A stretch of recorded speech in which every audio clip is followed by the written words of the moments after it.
Irmãos queridos, nós vamos então abrir a palavra de Deus no livro de Salmos. Salmo 126.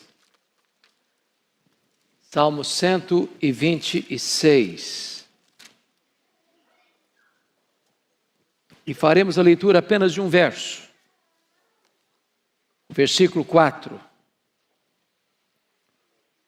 E eu queria pedir que toda a igreja em uníssono, com voz bem clara e eloquente, pudéssemos ler esse texto. Vamos juntos? Restaura, Senhor, a nossa sorte, como as torrentes no Neguebe. Vamos de novo? Restaura, Senhor, a nossa sorte, como as torrentes no Neguebe. Amém. Irmãos, o livro de Salmos é o mais longo livro da Bíblia.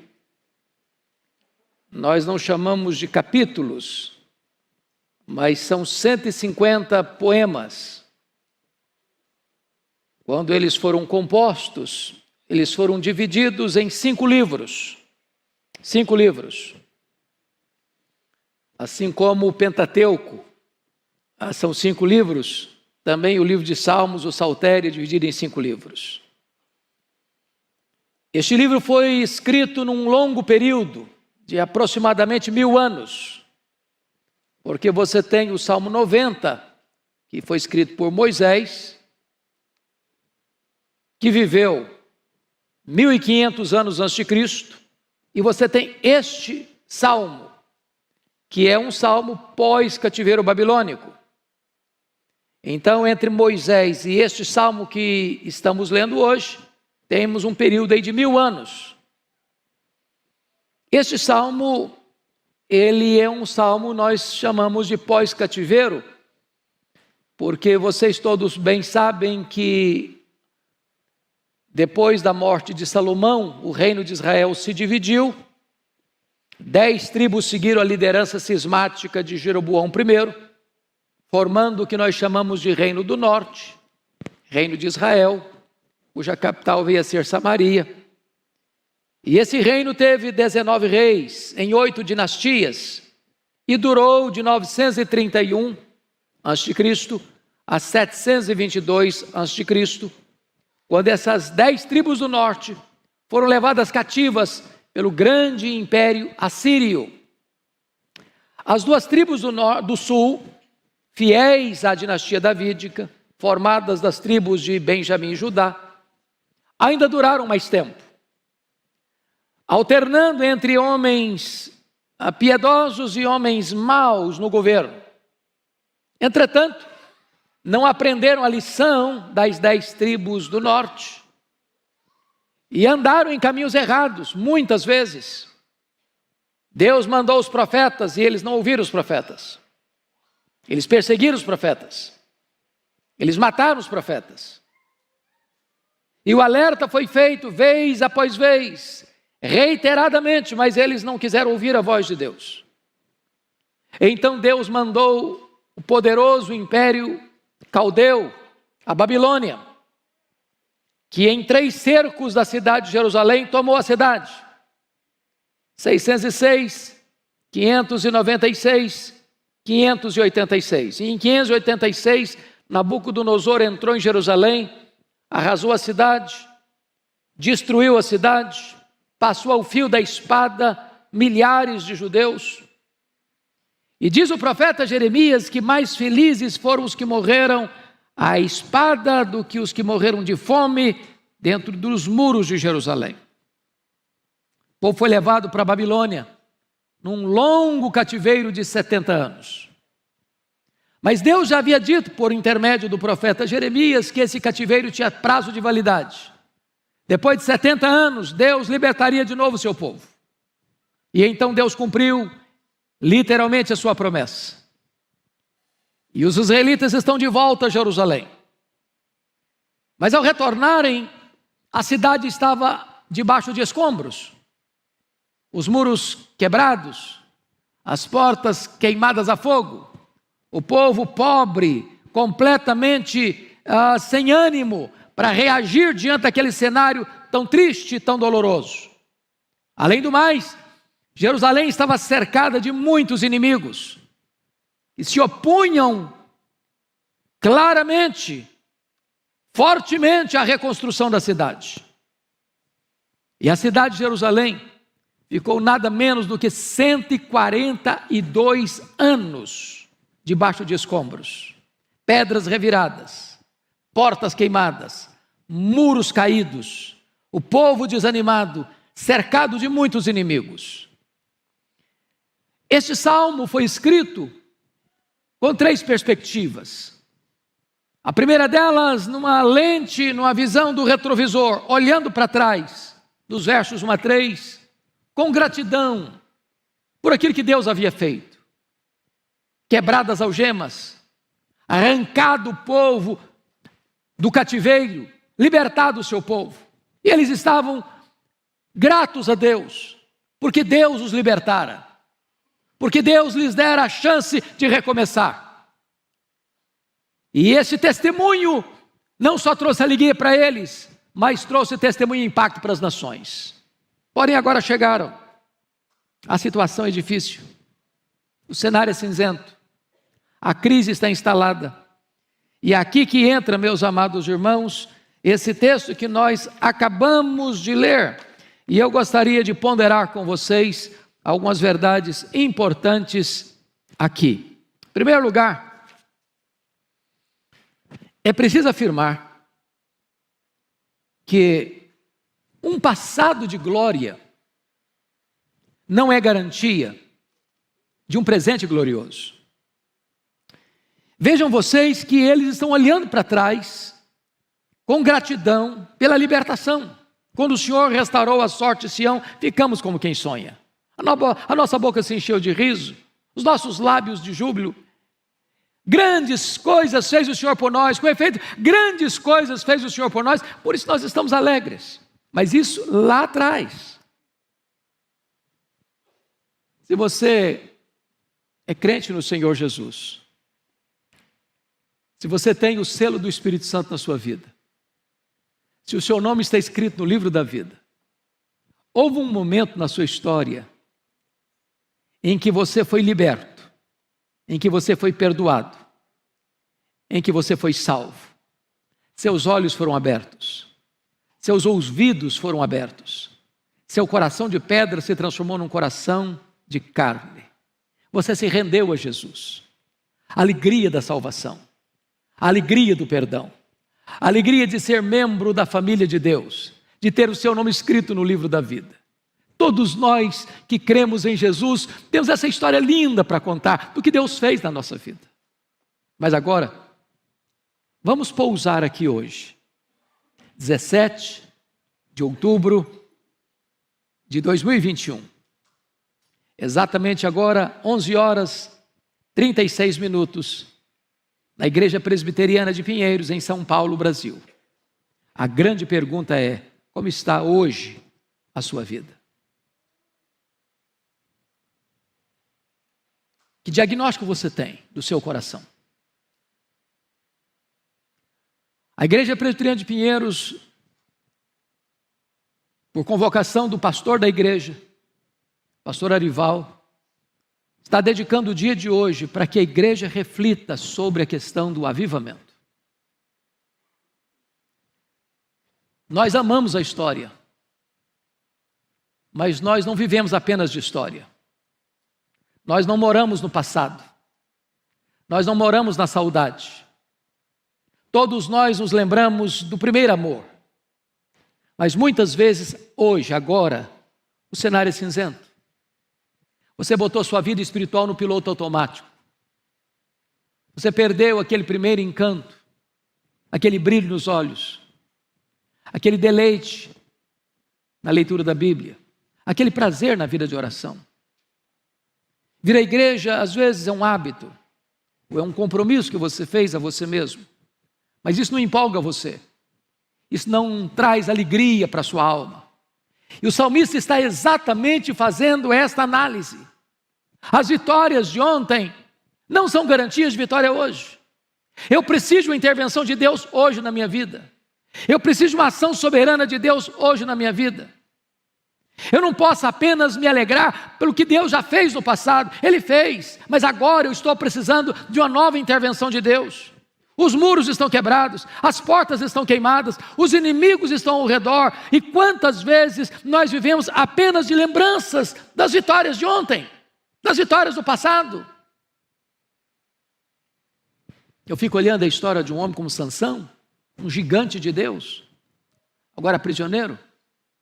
Eu fico olhando a história de um Davi, homem segundo o coração de Deus, que cai numa armadilha da sedução e macula o seu nome, a sua honra. Eu fico olhando, irmãos, quantos lugares que até mencionamos hoje na escola bíblica dominical, onde aconteceram grandes avivamentos, onde hoje as igrejas estão mortas, vivendo de lembranças. Quem sabe ontem você foi um homem de Deus, uma mulher de Deus, um jovem cheio do Espírito Santo. Mas a pergunta é: como é que está a sua vida hoje, nesta manhã? E o salmista então ora a Deus e diz assim: restaura, Senhor, a nossa sorte, como as torrentes do Negueb. Mas há uma segunda lição que eu quero destacar nesse versículo, irmãos, para a nossa reflexão. A sequidão hoje não deve levar você ao conformismo, mas há uma volta intensa para Deus. Por isso ele diz: restaura, Senhor, a nossa sorte, como as torrentes no Negueb. O que quer dizer a você que a crise não é imutável, a sequidão não é permanente, a aridez pode ser tratada, e este cenário cinzento, desertificado, pode florescer. É tempo desta igreja clamar, como clamou o profeta Isaías: ah, se fendesse os céus e descesses.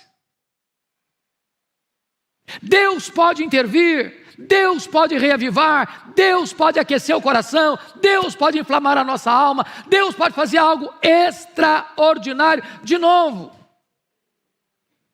É tempo desta igreja fazer o que fez o profeta Elias, depois da retumbante vitória sobre os profetas de Baal no Carmelo, subir para o cume do Carmelo, botar a cabeça entre o joelho e clamar a Deus pela manifestação do seu poder, pelas águas restauradoras do seu Espírito.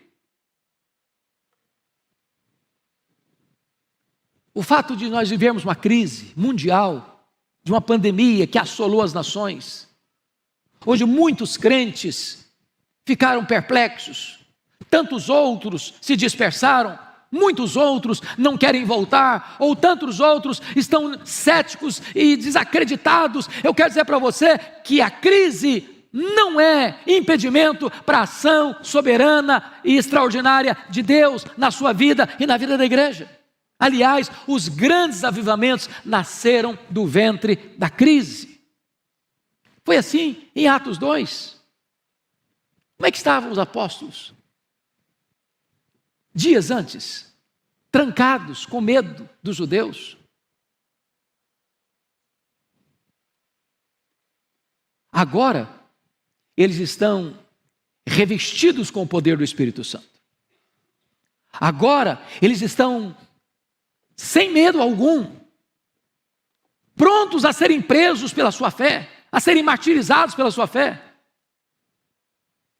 Como é que estava a igreja no século 18 na Inglaterra? Parecia um vale de ossos secos. E quando Deus soprou sobre ela o Espírito Santo, ela se levantou. Como é que estava a igreja no país de Gales em 1904? Os estádios de futebol estavam cheios, as igrejas vazias. Os bares cheios, as igrejas vazias. Os lupanares cheios, as igrejas vazias. Mas quando Deus soprou o seu Espírito, as igrejas ficaram cheias de gente faminta de Deus. Os corações foram tocados, transformados, famílias restauradas, a nação impactada.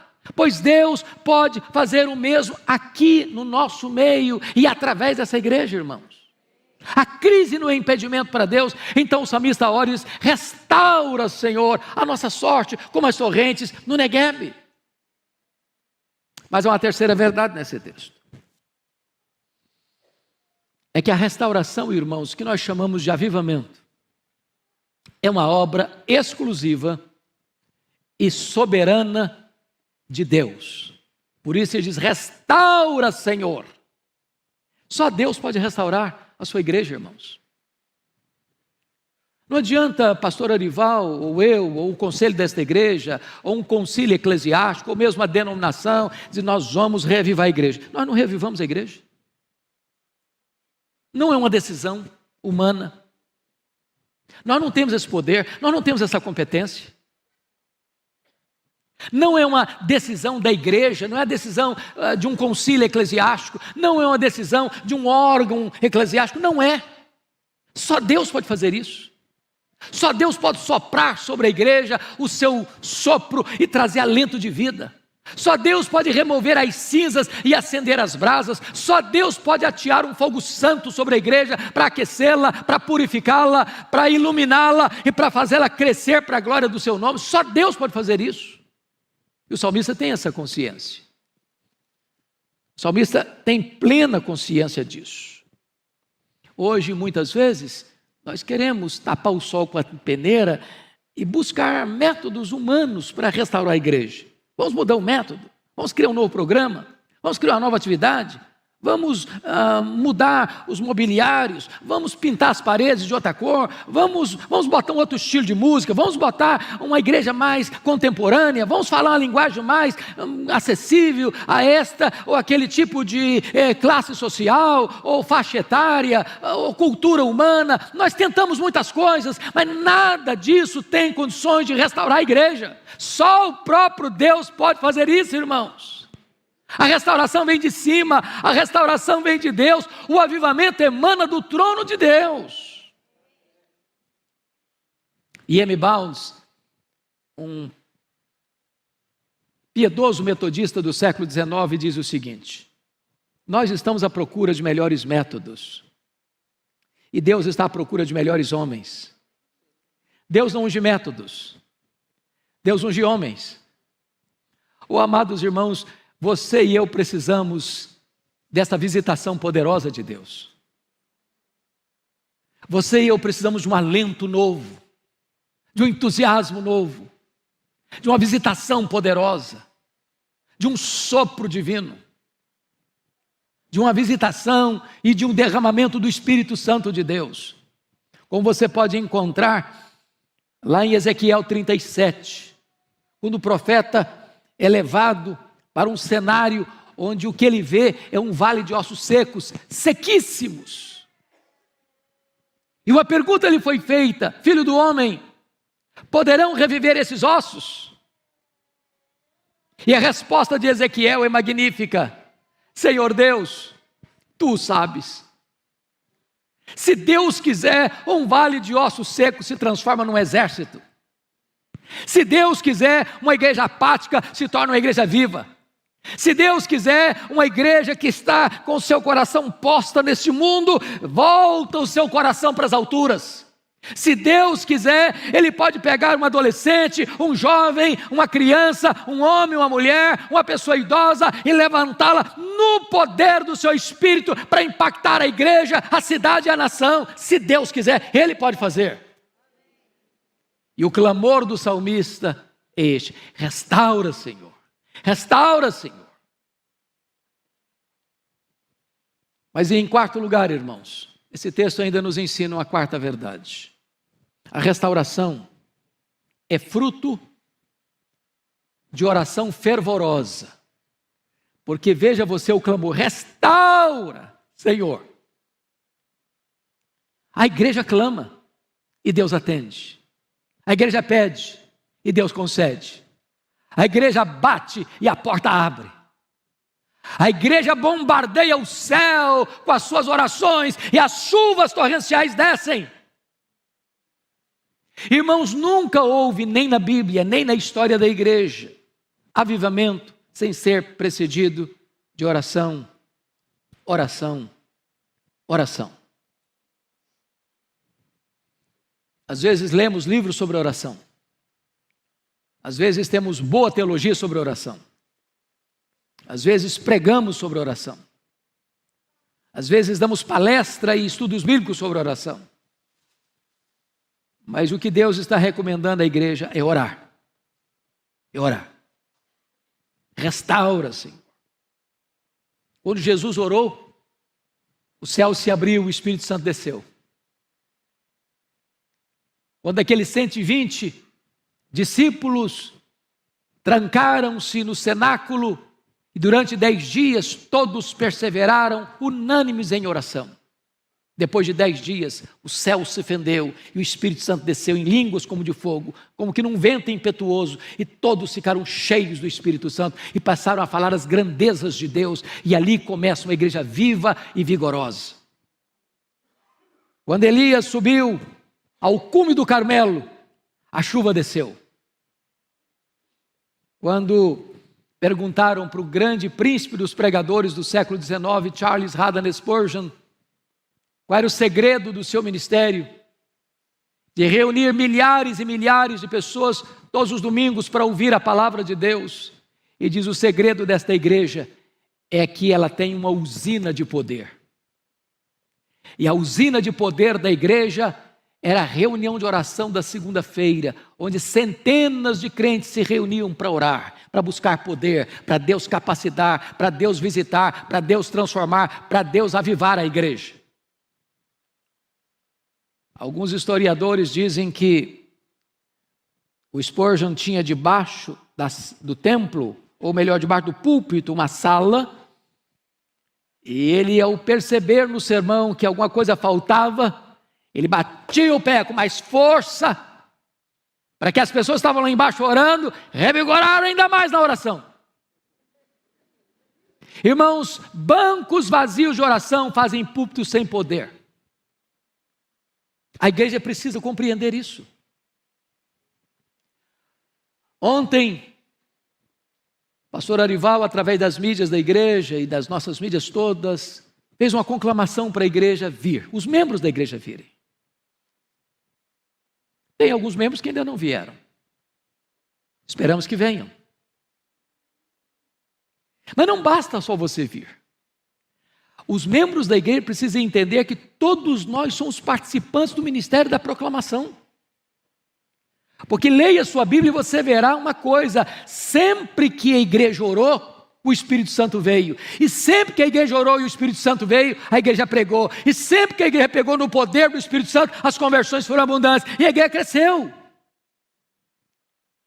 Então, ao vir para a igreja, amado, venha orando. Meu Deus, usa o pregador, não seja ele quem for, usa o pregador, Senhor, dá intrepidez, dá graça, dá unção, dá iluminação, dá poder, revigora com o Espírito Santo. Fala, Senhor, através dele, fala comigo, Senhor, e faça de mim um instrumento para que essa mensagem alcance mais gente.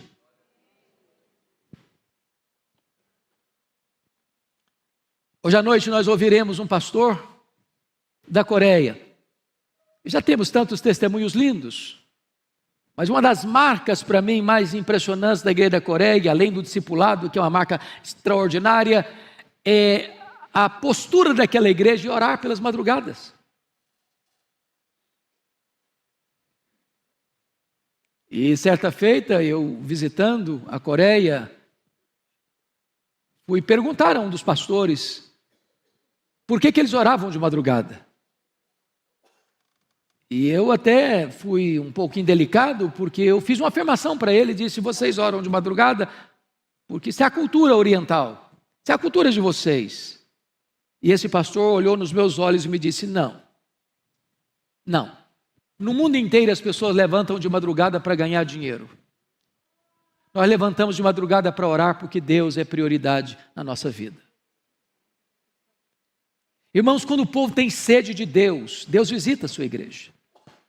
A Bíblia diz que Deus derrama água sobre o sedento, torrente sobre a terra seca. Deus derrama o seu Espírito sobre a sua posteridade e a sua bênção sobre os seus descendentes. Mas é a terra seca que recebe a chuva, é o sedento que tem água. É desta maneira que Deus diz: se a igreja orar, a igreja recebe.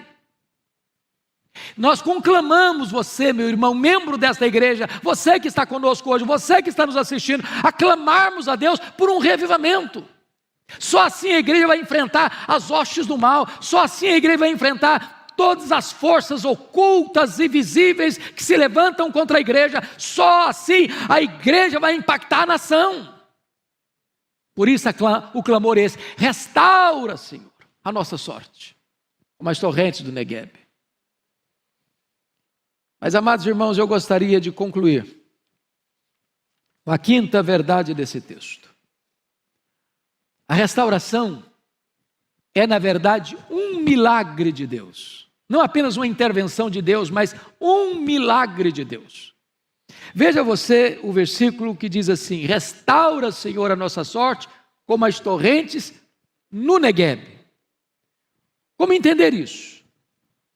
Você que tem uma pequena noção, uma boa noção da geografia bíblica, você sabe que o Negueb é um deserto. Que o Negueb é o maior deserto de Israel. Que o Negueb é o grande deserto da Judeia. Que esse deserto é formado de altas montanhas rochosas, onde o que você vê são pedregulhos e areias grossas, esbraseantes. A região toda é deserta. Mas ali acontece um fenômeno muito curioso. De vez em quando, você vê, ao caminhar por aquelas montanhas e aqueles rochedos e aquelas areias esbraseantes, como que uma grande enxurrada, como que um filete d'água brotando e engrossando as suas águas, descendo as encostas, rasgando as entranhas do deserto, e onde aquele rio invernal vai passando, tudo começa a florescer e a frutificar. O salmista que conhecia essa geografia, o salmista que conhecia esse fenômeno, está rogando a Deus, em Deus, assim como tu restauras o deserto do Negueb, restaura também a nossa sorte. O que ele está dizendo: meu Deus, eu olho para a minha vida hoje, parece que está seco, parece que está árido, parece um deserto. E eu te peço, Senhor, que essas areias escaldantes e esbraseantes do meu coração, essa sequidão do meu coração, esta aridez do meu coração, seja agora invadida pelas torrentes do céu, seja invadida pela chuva serôdia do Espírito Santo, e que onde está seco volte a florescer, que onde está morto volte a viver, que onde está desanimado volte a ficar animado, que onde está fraco volte a se fortalecer. Ele está orando para Deus fazer o mesmo milagre que Deus faz na natureza, na sua vida.